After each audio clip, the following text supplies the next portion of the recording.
Quadratic polynomial और quadratic equation ax square plus bx plus c, this is known as quadratic equation because of degree is 2, degree is 2। तो ये एक quadratic polynomial है।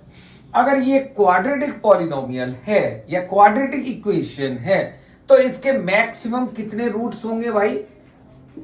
Maximum 2 roots होंगे, maximum 2 roots. अब इन roots को find करने के लिए हम लोग पॉलिनोमियल में क्या करते थे? फैक्टराइज करते थे मिडिल टर्म स्प्लिट से। अब मैं आपको सिखाता हूं दूसरा मेथड। सबसे पहले आपको निकालना है डिस्क्रिमिनेंट। What is discriminant? होता है बेटा b square minus 4ac। b is the coefficient of x, a is the coefficient of x square, c is any constant term। तो d निकालने के बाद अब रूट्स निकालने हैं। अब 2 रूट्स होंगे, अल्फा एंड बीटा।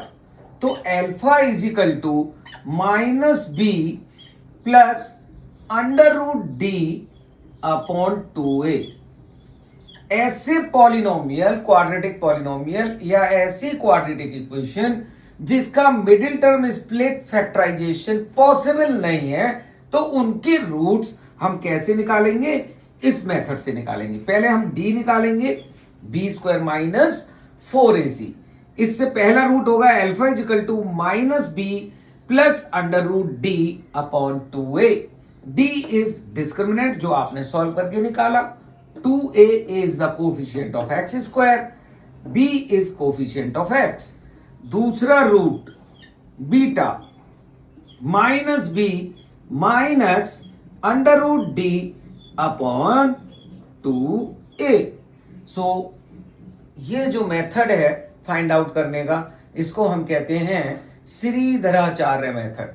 ये श्रीधराचार्य मेथड से it's very easy to find the roots of quadratic equation where middle term split is tough या middle term split of the quadratic equation not possible। उस case में हमें roots निकालने हैं alpha and beta.